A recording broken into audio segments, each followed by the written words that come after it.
Boa noite, seja bem-vindo ao Jornal da Record. Câmara aprova projeto que torna obrigatório o uso de máscaras em todo o Brasil. São Paulo aumenta a frota de ônibus para atender à reabertura do comércio. TSE adia julgamento de pedido de cassação da chapa Bolsonaro-Mourão. É agora, no Jornal da Record. Oferecimento Bradesco, reconhecendo e incentivando nossa gente guerreira.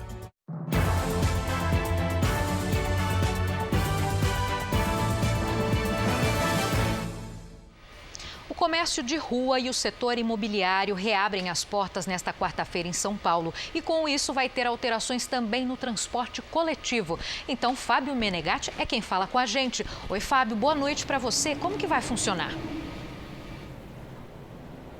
Boa noite, Giovana. Boa noite a todos. Olha, mesmo com horário de funcionamento restrito, 4 horas para as imobiliárias e das 11 às 3 da tarde para o comércio, a Secretaria de Mobilidade e Transportes vai reforçar a frota de ônibus na capital.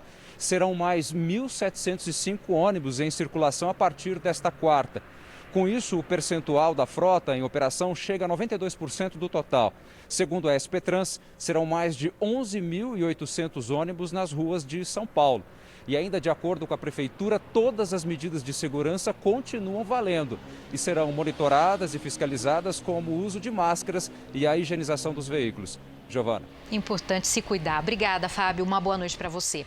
A Assembleia Legislativa do Rio aprovou o projeto de lei que libera cultos e reuniões em igrejas e templos. Marcos Marinho tem os detalhes para a gente. Boa noite, Marcos. Boa noite, Giovana. Boa noite a todos. O governador Wilson Witzel tem 15 dias úteis para decidir se vai vetar ou sancionar essa lei. A proposta foi aprovada numa assembleia virtual dos deputados aqui do Rio de Janeiro. Pela proposta, ficou decidido que as medidas de higiene e distanciamento social de 1,5 metro deverão ser mantidas dentro e fora dos templos. O distanciamento deve ser mantido. Pela decisão, os responsáveis pelas instituições religiosas deverão fornecer máscaras para frequentadores e funcionários, além de disponibilizar álcool em gel em locais de fácil acesso. Giovana. Obrigada pelas suas informações. E a Câmara dos Deputados aprovou o projeto que torna o uso de máscara obrigatório em todo o Brasil. Então vamos para Brasília falar com Luiz Fara Monteiro. Oi, Fara, boa noite. Oi, Giovana, boa noite. O uso de máscara será obrigatório em locais públicos enquanto durar a pandemia do novo coronavírus. Quem descumprir a regra terá que colocar a mão no bolso e pagar multa. O valor será definido pelo poder público local, municipal ou estadual. O projeto prevê que o governo distribua máscaras para a população vulnerável e priorize a compra por costureiros locais. Também na Câmara dos Deputados foi aprovado o projeto que define como prioritária a testagem de Covid-19 para profissionais de saúde que atuam contra o coronavírus e outro que suspende por 90 dias a inclusão de novos inscritos em cadastros negativos como SPC e Serasa. Esses 3 textos vão para a sanção do presidente Jair Bolsonaro. Giovana. Obrigada, Fara, por enquanto. Até daqui a pouco. O filho do ex-governador do Rio, Sérgio Cabral, publicou agora à noite um vídeo direcionado a Eduardo Paes. Marco Antônio Cabral cobrou o ex-prefeito do Rio de Janeiro por declarações recentes em que Eduardo Paes afirma não ser próximo de Sérgio Cabral, que está preso por corrupção. Venho aqui hoje fazer publicamente um desabafo, com profunda tristeza que eu e a minha família temos visto o ex-prefeito Eduardo Paes falar da relação dele com o ex-governador Sérgio Cabral em entrevistas, como ele fez domingo passado no Jogo do Poder do jornalista Ricardo Bruno e na revista Veja, na Páginas Amarelas. Na revista Veja, além de dizer que a relação era institucional com Cabral, chegou a dizer que nunca foi à casa de Mangaratiba. Mentira, não é verdade. Eduardo foi diversas vezes, não só na primeira casa, no condomínio Porto Belo, como na segunda casa, de carro, de helicóptero, sozinho, com a família. Quantos jantares, Eduardo, na Gávea Pequena você deu em homenagem ao meu pai? De 2014 a 2016, foram mais de 40 jantares. Você sempre brincava com o Elinho, que era o mordomo da Gávea Pequena. Não deixa a taça do meu chefe vazia nunca, Elinho, pelo amor de Deus. chamava meu pai de chefe, chamava meu pai de irmão, de grande amigo. Inclusive, não só, né, esses jantares, mas o aniversário de 50 anos do meu pai, você fez questão de dar uma grande festa para mais de 100 convidados na Gávea Pequena, que vocês terminaram na piscina, curtiram a beça. Em 2009, meu aniversário de 18 anos foi na Gávea Pequena. Em 2015, aniversário do Matheus, meu irmão mais novo, foi na Gávea Pequena. Em 2011, quando meu pai reformou o apartamento do Leblon, você ofereceu o apartamento do seu irmão na mesma rua para o meu pai morar com a família durante 2 ou 3 meses. Então eu entendo que está chegando o momento eleitoral, mas não tem necessidade disso. Nós te apoiamos, Eduardo, em 2008, quando você tinha menos de 10% da intenção de votos. Te apoiamos em 2012. Te apoiamos em 2016, quando o candidato era o Pedro Paulo. Te apoiamos em 2018 e continuaremos te apoiando.